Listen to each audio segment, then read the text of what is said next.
오라 반갑습니다. 안녕하세요. 슛. 오케이.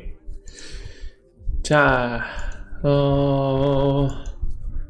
사이코 인퍼런님, 장초직님, 마리오님, 다리님, 창현님, 제주님, 감자형님, 호야님, 오라 반갑습니다.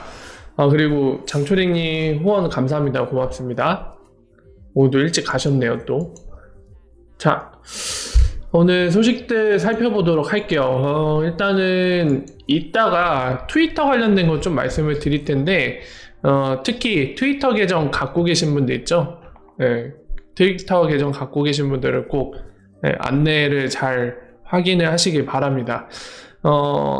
이따 자세히 얘기할 텐데요. 트위터가 저는 크게 관심이 없어서 예전 행적에 대한 그런 히스토리는 전혀 몰랐거든요.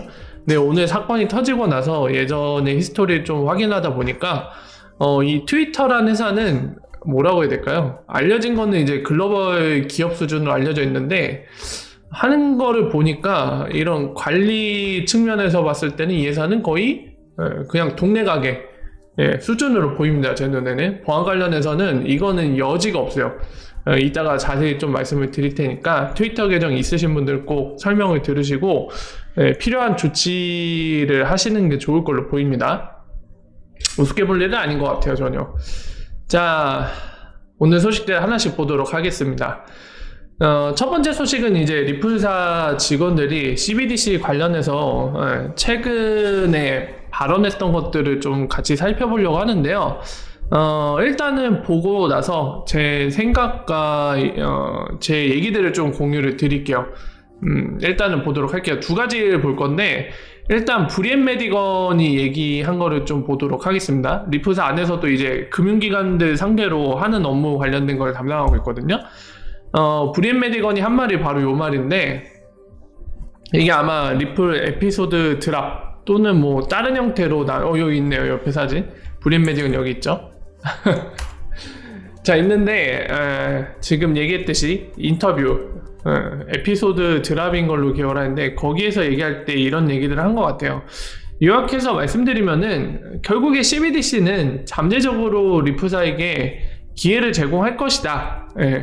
특히나 XIP가 역할하는 거는 브릿지 하는 방식이잖아요. 그렇기 때문에 기회를 제공할 거고, 방금 얘기한 리플렛과 XIP가 여기에 굉장히 중요한 역할을 할지도 모른다, 이런 맥락의 얘기를 하고 있습니다. 사실 뭐 우리가 모르는 얘기는 아니죠, 그죠? 우리가 알고 있는 내용이고, 이것도 뭐 디테일한 내용보다는 우리가 알고 있는 내용은 그냥 추상화 레벨에서 또 얘기한 거나 다름없거든요. 자, 일단은 자세한 거는 이제 다른 직원이 했던 얘기를 한번 살펴보고 나서 좀 더 얘기를 나눠볼게요. 자, 두 번째 거는 이미 은퇴한 직원인데 드림나우가 이제 인터뷰한 내용이거든요. 2019년에 인터뷰를 했고요. 보시면은 이 양반은 이제 중앙은행들과 일을 했는데 CBDC 관련해서 지금 보시는 것처럼 이렇게 얘기했습니다. 그러니까 리플렛이나 스프링 같은 이 토큰의 친화적인 플랫폼, 이게 중앙은행들한테 중앙은행이 이 발행한 CBDC를 다른 중앙은행이 발행한 CBDC와 교환하는 데 있어서 그런 방법들을 제공해 줄 수 있다, 이런 맥락의 얘기를 했어요. 그래서 결국에 CBDC를 이렇게 다른 CBDC와 교환하는 데 있어서 마찬가지의 맥락으로 역할을 해줄 수 있다, 그런 방법들을 제공할 수 있는 수단이 될 수 있다는 거죠, 리플렛이나 스프링이.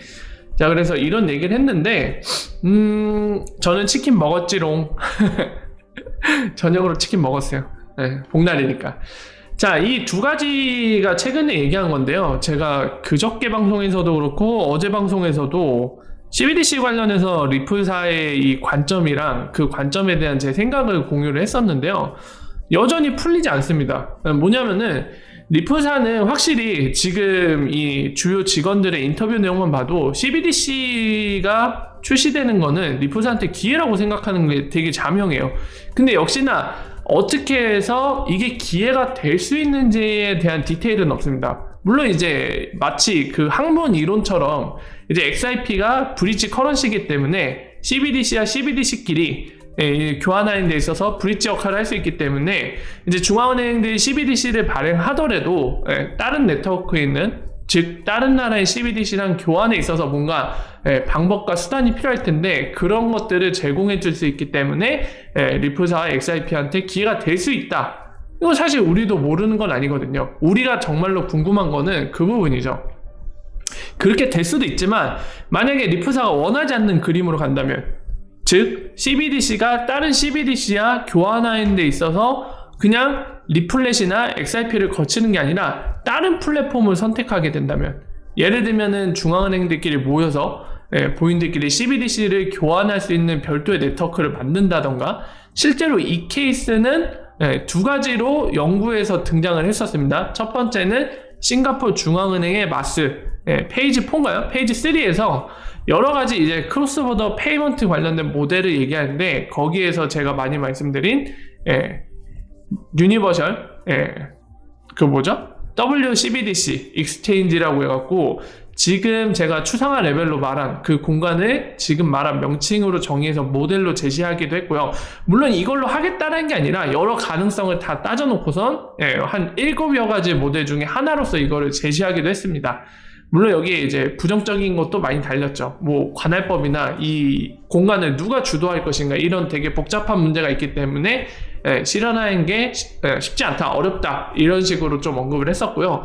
자, 두 번째는 태국 중앙은행과 홍콩 중앙은행이 같이 이제 코워크를 하고 있죠. 같이 협력해서 하고 있는데, 거기에서 제가 말씀드린 예탁증서 같은 거, 예금증서 같은 형태로 DR이라고 말씀드렸죠. DR 형태로 CBDC를 공통의 네트워크, 각자 이제 홍콩과 태국의 CBDC를 발행한 자체의 그 네트워크가 아니라 별도로 교환할 수 있는 네트워크, 이 경우에는 이제 코르다를 활용한 별도의 네트워크를 만들어서 거기서 DR을 서로 교환하는 방식으로 CBDC를 수합하겠다 하는 걸 연구를 하고 있습니다. 실제로.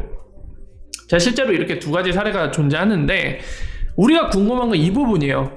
지금 리플사가 당연한 것처럼 얘기를 하지만, 만약에 리플렛과 XRP 채택 안 하고 이런 그림으로 갔을 때 리플사가 이에 대한 뭔가 비장의 무기, 플랜 B라던가 또는 이게 아예 일어날 수가 없다라고 확신하는 그 이유가 무엇인지, 이런 것들이 사실 궁금한 거잖아요.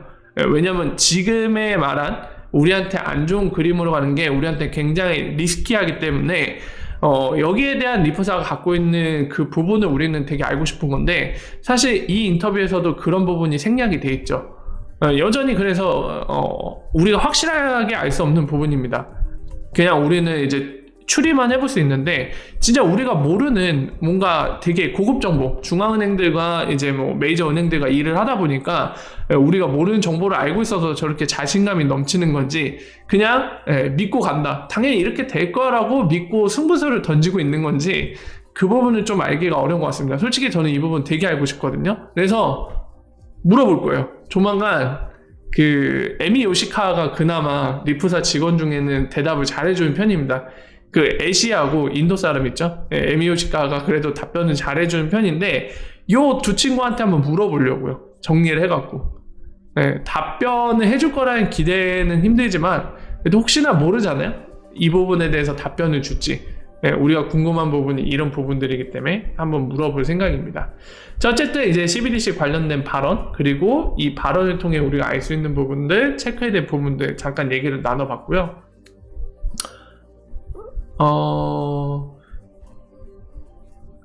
다리님 치킨 시키셨네? 맛있게 드세요. 자, 두 번째 소식은 이제 워렌 폴 앤더슨. 지금은 보니까 이 개발 관련된 헤드 승진을 많이 했어요. 예전에 엑스라피드 매니저였는데 지금 이제 본부장급 하고 있네요. 헤드인데 이 친구 지금 스프링에서 주로 활동을 하고 있는데요. 지금 보시는 것처럼 디벨로퍼 위크 해갖고 컨퍼런스 또는 이제 온라인 워크샵 같은데 출연해갖고 지금 보시는 것처럼 이렇게 온라인 PT를 했어요. 이게 여러분들 간단히 좀 말씀드릴게요. 이 영상이 혹시 지금 채널에 그 리플과 XRP, 리플사 XRP에 대해 아직 얘네가 뭘 하려는지, 어떤 방법으로 이 문제를 해결하려고 하는지 이런 것들이 잘 이해가 안 되시는 분들한테 굉장히 도움이 되는 영상입니다. 요거 참고하세요. 간단히만 이게 영상이 25분 정도 되거든요. 그렇기 때문에 제가 간단히만 빠르게 돌면서 중요한 포인트만 잡아줄게요. 나머지는 이제 방금 말씀드린 아까 대상자 말씀드렸죠. 리프사와 XRP에 대해 좀 잘 모르겠다. 근데 적어도 얘네들이 하려는 핵심 내용을 꼭 이해를 하고 싶다 하신 분들한테 정말 좋은 영상이에요. A부터 G까지 다 설명하는 영상이거든요. 간단한 부분만 체크를 해드릴게요. 자, 보시면은 2020년 6월에 한 거고요. 뿅. 자, 지금 이제 그 비유를 하는 거죠. 인터넷 초창기 때 비유를 하는 거예요. 이렇게 막 CD 그리고 팩스, 그러니까 데이터를 주고받는 거, 이렇게 터미널 접속 이런 식으로 나눠져서 했는데 이거 느리고 서로 너무 구분돼 있어서 상호환이 안 된다. 예전에 정보가 그랬다는 거죠. 아이고, 왜 다쳤어? 자, 그래서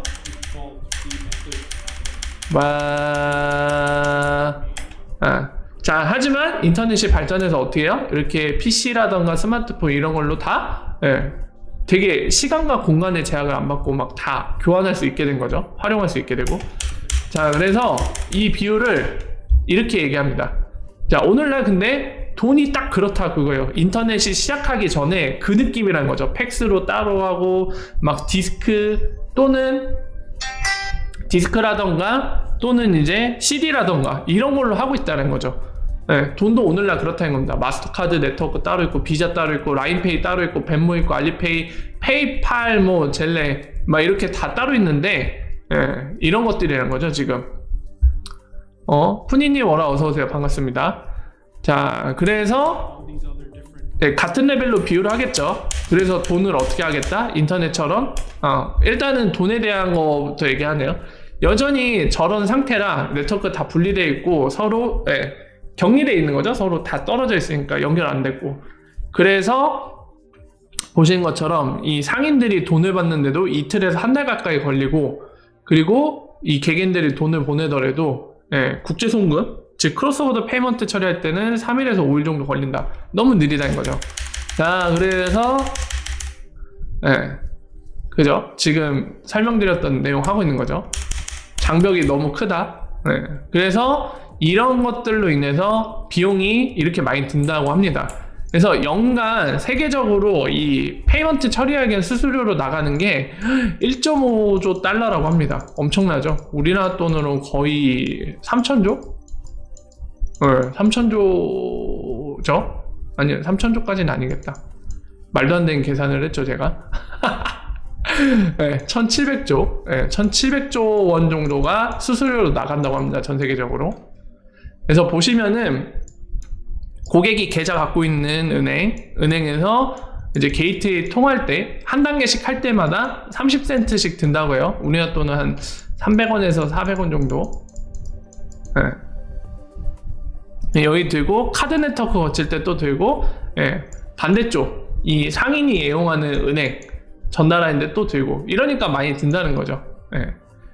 자, 아이고 자꾸 작아져. 그래서 이어서 보면요, 자, 이래서 어떻게 할 건지 얘기하죠. 아직 더 있네. 그래서 실제로 전 세계적으로, 그리고 미국만 따졌을 때 이런 금융에서 소외받는 사람들 뭐 이런 관련된 데이터까지도 보여주고 있습니다. 자, 그래서 전 세계의 모든 사람들이 쉽사리 누리지 못한다는 거죠, 이런 서비스. 그리고 실제로 고객이 받는 이 고통 포인트 보면은 자기가 지불한 금액이 2%에서 5% 정도 손실이 발생하고, 그리고 돈을 리펀드 받는 데 있어서 2-3일 걸리고, 느리고 비효율적이고 돈도 많이 들고. 그래서 아직도 더 있네. 그래서 전 세계적으로 250여 개가 넘는 페이먼트 네트워크가 다 따로따로 존재한다는 거죠. 연결이 안 돼 있고 저런 비율들이 발생하고요. 그래서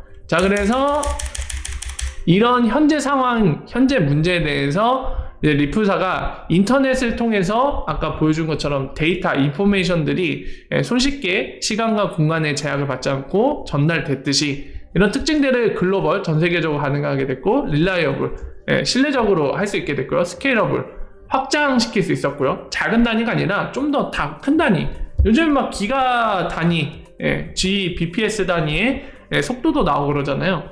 그리고 인터오퍼블, 서로 상호환되고 연결되고 오픈되고 좀 더 개방적으로 활용할 수 있게 되고 인터넷이 오면서 이렇게 됐다는 거죠. 이런 특징들이 생겼는데, 자, 그래서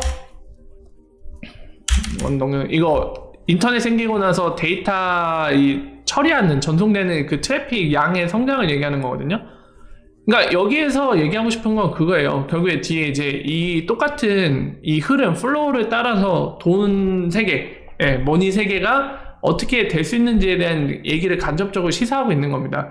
그러니까 돈이 인터넷 생기기 전의 상태처럼 오늘날 이 돈 네트워크가 이렇게 돼 있는데, 만약에 생각해보란 거죠. 인포메이션이란 것도 글로벌 인터넷이 생기니까 지금 보신 것처럼 트래픽이 어마어마하게 성장했잖아요. 지금 뭘 시사하고 있는 거냐면, 만약에 오늘날 돈이 효율적으로 처리가 안 돼서 굉장히 적은 돈이 흐르고 있는데 이거를 개선시켜서 효율적으로 빠르고 저렴하게 보낼 수 있게 해준다면, 마치 인터넷이 생긴 후에 데이터가 이 사용량이 급증했듯이 돈 사용량도 급증하지 않겠냐. 오늘날의 비효율 때문에 사용하지 않던 돈이 사용하게 돼서 어마어마하게 성장하지 않겠느냐, 이 얘기를 하고 있는 겁니다. 이 데이터를 통해서. 자, 그래서 넘어가면 이제 해답을 얘기하죠. 그러면 돈 네트워크 어떻게 할 거냐? 인터레저로 처리하겠다. 저 분리된 네트워크 연결하면 이 비율이 개선될 텐데 이걸로 하겠습니다. 그 얘기입니다. 자, 그래서 인터레저를 통하면 인터넷이 그랬듯이 돈 네트워크도 이렇게 될 수 있다는 거죠. 글로벌해지고 릴라이어블해지고 스케일러블해지고 인터오퍼블해지고 오픈되고, 자, 그 얘기를 하는 거죠. 그리고 XIP를 쓰겠다는 거예요. 두 가지 도구를 쓰겠다는 거죠. IP와 XIP. 그래서 여기 강조하고 있는 건 세틀먼트라는 거 강조하고 있죠. XIP 레저는. 자, 그래서 여기서 딱 보여주죠. 그냥 이렇게 엔드 투 엔드로 인터레저를 통해서 그냥 한 방에 쫙 연결해서 보낼 수 있고, 세틀먼트는 어떻게 하겠다? XIP 레저로 하겠다. 이걸 명확하게 보여주고 있죠. 보이시죠? 그리고 포인트로 nearly free settlement라고 했죠. 그러니까 거의 비용 진짜 거의 안 들어간다고, 이걸로 세틀먼트 하면. 그걸 강조하고 있는 거죠. 자, 그래서 인터넷 오브 밸류가 되면 어떻게 한다? 익스플로시브 인크리즈라고 얘기하잖아요. 아까 얘기한 것처럼 인터넷 존재하기 전에 인포메이션 처리되던 게, 전송되던 게 조금 했는데 인터넷 생기고 나니까 급성장을 했잖아요. 데이터 주고받는 게. 마찬가지로 돈도 그렇게 될 거란 거죠. 리얼타임 세틀먼트를 만들어준다. 그 세계 만들어주면, 그리고 돈을 보내는데 비용이 거의 안 들고 실시간으로 보낼 수 있게 만들어주면 엄청나게 돈을 사람들이 많이 보낼 거다. 이 얘기를 하고 있는 겁니다. 급증할 거라는 거죠. 폭발적으로. 자, 그래서 이거를 실현하는 게 바로 인터넷 오브 밸류, IOV라고 강조하는 거죠. 그거 설명하면서, 자, 이걸 실현하기 위한 이 리플렛이라는 네트워크가 실제로 있는데, 여기에 지금 보는 것처럼 이런 고객들이 있다고 하죠. 아쉽네요. 여기 좀 더 막 우리가 여전히 고객인지 궁금한 애들 명단을 여기다 적어놨으면 우리한테 더 도움이 됐을 텐데 그렇진 않네요. 그죠? 자, 어쨌든 300개가 넘는 고객들, 금융기관들이 리플렛으로 함께하고 있다, 이 얘기를 하고 있고요. 그리고 본인들의 이런 IOV를 실현하기 위해 스프링이라는 오픈 플랫폼도 쓰고 있다. 그래서 이 스프링이 하는 거는 오픈 스탠다드, 표준을 만들고 그 표준을 실행한 소프트웨어들을 이제 오픈소스로 만들고 오픈 네트워크를 만든다, 이 얘기를 하고 있는 거죠. 그리고 툴도 제공하고요. 개발 툴킷, SDK, 그리고 서비스나 이제 프로그램 같은 경우는 그런 거죠.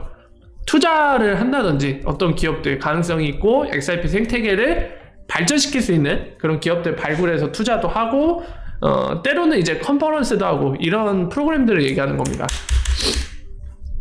자, 그래서 이 돈 관련해서 피아트와 크립토커런시, 토큰 모든 걸 처리하려는 플랫폼이다, 얘기를 하고 있고요. 이 스프링의 아키텍처를 그리고 있어요. 아까 얘기했듯이 기능적으로 프로그램 있고, 프로토콜 부분, 툴, 개발 툴킷들 제공하는 거, 그리고 서비스 관련된 것들, 그런 역할에 대해 얘기를 하고 있고요. 넘어가. 자, 그래서 우리 실제로 관계를 맺고 있는 부분을 카테고리별로 이렇게 표기를 하고 있습니다. 앱 개발자 부분, 이제 게임이나 이제 지불 관련된 거, 또는 컨텐츠는 거잖아요. 블로그 또는 이제 크리에이터들한테 웹 모네타이제이션 갖다가 실시간 도내가 가능하죠. 그리고 게이밍은 포르테 여기 있고요. 페이먼트는 뭐 비트페이나 이런 데를 얘기하는 거죠. 그리고 마켓 인프라도 있고 네트워크 인프라도 있고 이런 것들을 다 표기하고 있습니다. 어떤 파트너들이 있는지 넘어가고 그리고 2천만 정도의 개발자가 있다고 하는데 이거는 도대체 무슨 근거로 이렇게 얘기하는 건지 잘 모르겠네요. 이거 밀리언 100만이잖아요. 근데 20플러스 2천만 이상의 개발자 여기에 참여하고 있다는 의미인가요? 2천만 어디 있는데 2천만 대군 어디 갔지?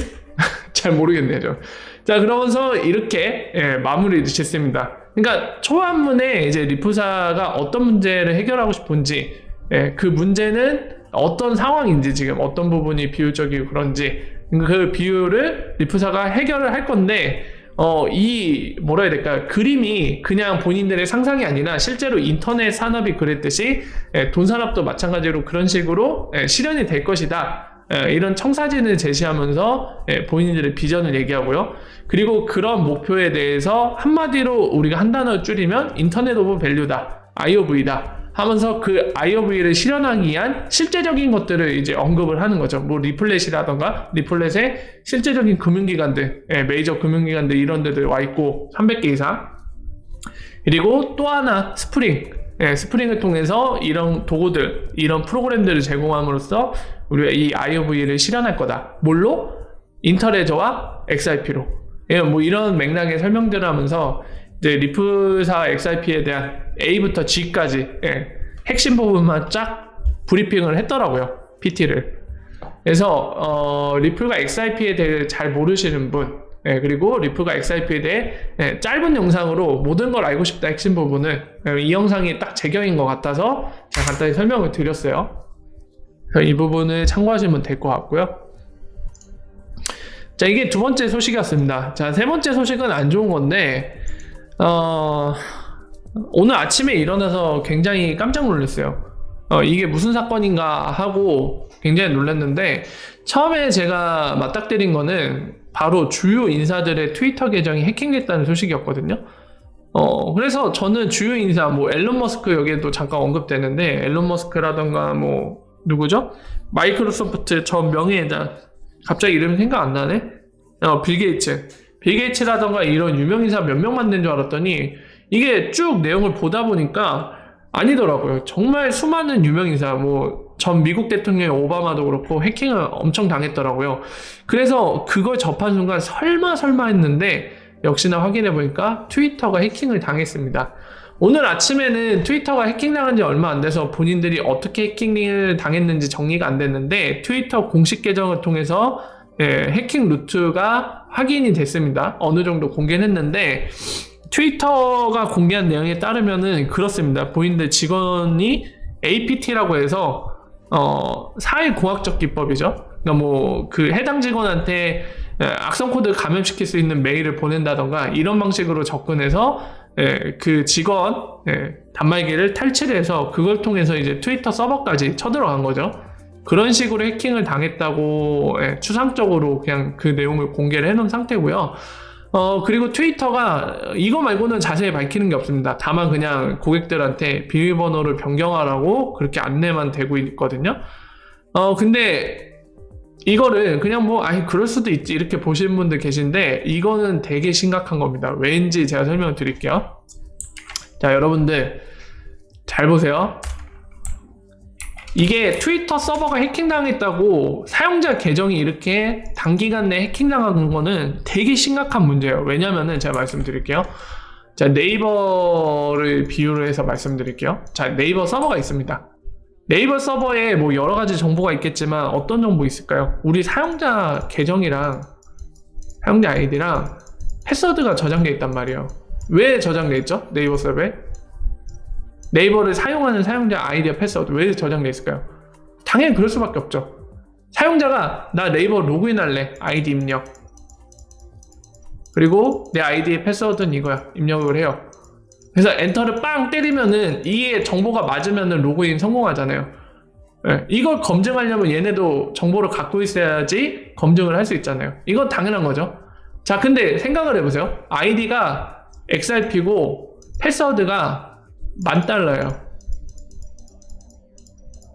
근데 네이버 서버에 만약에 이렇게 그대로 저장돼 있어봐요. 네이버 서버를 관리하는 사람도 볼 수 있게 XIP라는 사용자가 있고 이 사람 패스워드 $10,000네? 문제가 심각한 거죠. 개인정보가 노출되고 있는 거잖아요. 아무리 네이버라고 하지만 이런 식으로 저장하는 거는 네이버한테 우리가 일방적으로 신뢰를 강요당해야 되는 구조잖아요.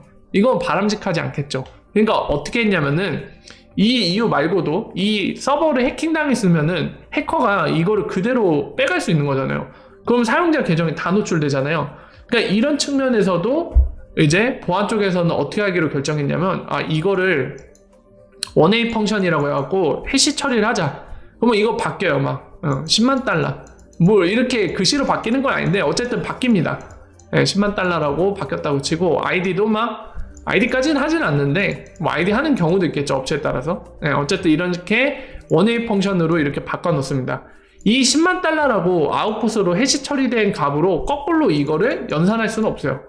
네, 그래서 검증할 때 어떻게 하냐, 이 패스워드를 똑같이 해시 처리해갖고 나오는 X값 이거랑 비교하는 거예요. 서버에 미리 해시 처리되어 있는 거랑. 그래서 일치하면 얘가 패스워드를 아는 게 맞구나, 로그인 이렇게 하는 거죠.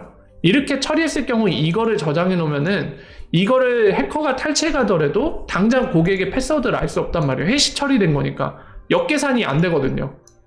네, 그리고 네이버의 내부에 뭔가 나쁜 짓을 하는 악의자가 있더라도 이걸 봐도 고객의 패스워드 유출할 수가 없죠.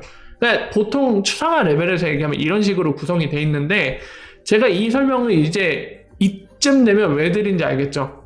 만약에 트위터가 이런 식으로 정상적으로 잘 처리해놨다고 하면은 아무리 트위터 서버가 해킹당했어도 이렇게 단기간 내에 트위터 사용자들의 계정이 해킹당하지는 못했을 거예요. 근데 트위터 해킹당하자마자 트위터 사용자들 계정 다 해킹당해갖고 막 비트코인 보내줘 막 이러면서 사기쳤잖아요. 이 얘기는 이걸 똑바로 처리를 못 해놨다는 얘기입니다. 그래서 제가 트위터 구멍가게 수준이라고 얘기를 하는 거예요. 돈은 오지게 많이 벌었는데 그 돈을 벌어다가 이런 데 안 쓴 거예요. 고객들의 소중한 정보를 안전하게 관리하는데 투자를 전혀 안 한 거죠.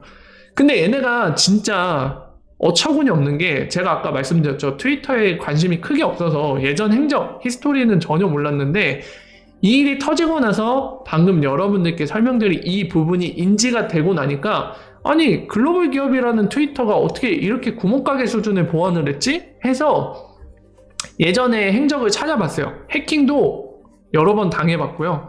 그리고 되게 어처구니 없는 거는 2018년에 트위터가 해킹당했을 때 고객들의 이 아이디와 패스워드가 평문으로 노출이 됐었어요. 그러니까 암호화시켜서 저장도 안 해놨다는 얘기예요. 와, 이 세상에 어떻게 이럴 수가 있죠, 얘네들? 진짜 구멍가게도 좀 신경 쓰면 이렇게도 관리 안 할 거거든요. 완전 저 충격받았어요. 고작 수준이 이건가? 글로벌한 IT 기업이 돈 벌어다 다 어디다 쓰는 건지 이해가 안 됩니다. 진짜 트위터는 다른 건 모르겠어요. 다른 건 모르겠고 일단 정보보안 관련해서는 진짜 패급이에요. 스캠 수준, 정보보안 관련돼서 관리 능력 수준은 진짜 패급입니다. 국내 IT 기업도 있죠. 카카오나 네이버가 얘네들보다 월등히 잘 관리되어 있습니다. 진짜로. 비교도 안 될 정도로. 진짜 트위터 쓰레기예요. 보안관리 수준이. 진짜 이 말을 진짜 자신있게 할 수 있을 정도로 정말 쓰레기입니다. 이거 확인된 걸로 봐서는. 자, 그래서 이제 일단 트위터의 상태는 말씀드렸고, 트위터 계정 가지신 분들은 뭘 해야 되냐면 지금부터 사실 트위터가 지금 해킹당한 루트를 제대로 파악했는지도 되게 의심스러워요. 본인들 파악했다고 하지만 저는 솔직히 저 수준에 제대로 파악이나 했을까 의심스럽거든요. 그래서 그 관련된 거는 둘째치고 여러분들 이건 하셔야 돼요. 여러분들 중에 트위터 계정 가졌어요.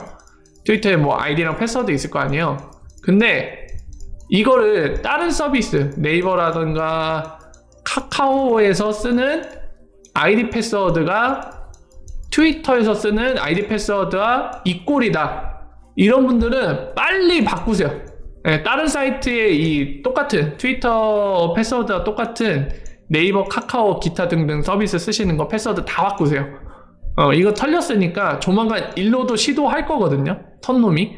네, 이걸 바꾸시는 게 좋습니다. 트위터에서는 본인들 계정만 바꾸라는 이런 뻘소리 하는데 사실 이게 더 중요해요. 이건 뭐 자, 그래서 반드시 방금 말씀드린 대로요, 트위터 계정을 가지신 분에 한해서 만약에 트위터 계정 패스워드가 내가 다른 서비스 쓰는 은행이라던가 네이버, 카카오 이런데 패스워드가 동일하신 분은 반드시 바꾸십시오. 얘네는 10종 팔고 언제쯤 들어올지 모르겠지만 브루트포스 들어올 거예요. 이 트위터 아이디 패스워드와 다른 데 혹시 비슷한 게 있는지 시도를 해볼 거거든요. 그러니까 빠르게 변경하시기 바랍니다. 저 같은 경우는 솔직히 트위터를 탈퇴하고 싶을 정도예요. 저기에 제 계정 자체가 존재한다는 자체가 되게 더럽혀진 느낌을 받고 있어갖고 탈퇴하고 싶지만, 근데 탈퇴하면 또 이제 이 XRP와 리플사에 관련된 정보를 모으는데 좀 지장을 받거든요. 그래서 이러지도 못하고 일단은 계정을 놔두고 있는데요. 굉장히 찜찜합니다. 트위터 이 자식들 진짜. 제트님 워라, 종나님 워라, 주시님, 777님, 굿데이님 워라, 어서오세요. 반갑습니다. 자, 그래서 트위터 관련된 거는 쭉 설명을 드렸으니까 꼭 트위터 계정 가지신 분들은 체크를 해보시기 바랍니다. 자, 여기까지 트위터 해킹 소식이 없고요. 해킹한 놈 막 이런 거 하고 있어요. 유명인 계정 갖다 BTC 보내주면은 2배로 돌려줄게 하면서 에어드랍 사기를 하고 있는데 피해자가 꽤 있는 것 같습니다. 이게 세 번째 소식이고요. 자, 그리고 네 번째 소식입니다. 자, 업홀드 여러분들 알고 계시죠? 업홀드가 드디어 주식 거래도 제공하기 시작했습니다. 얘네는 도대체 무슨 플랫폼으로 키우고 싶은지 잘 모르겠는데 그냥 종합금융으로 키우고 싶은 모양이에요. 별걸 다 합니다. 이 법정화폐 교환 서비스도 제공하고 암호화폐를 사고 파는 것도 제공하고요. 이제는 뭐 주식 거래까지 제공하고 있는데 특이한 친구들이에요. 여기 금도 팔걸요. 아마 금도 사고 팔 수 있는데 그냥 종합 거래소로 발돋움 하려는 것 같아요. 자, 그래서 여기에서도 주식 거래가 가능하다. 그거를 말씀을 드리겠습니다. 블록체인한테 호재라고요? 지금 블록체인과 관련지어서 얘기를 주시는데 2부 Q&A 때 잠깐 말씀을 드릴게요. 이 부분에 대해서.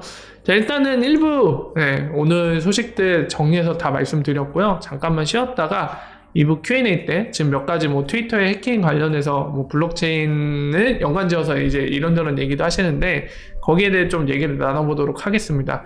잠깐만 쉬었다 갈게요. 뿅.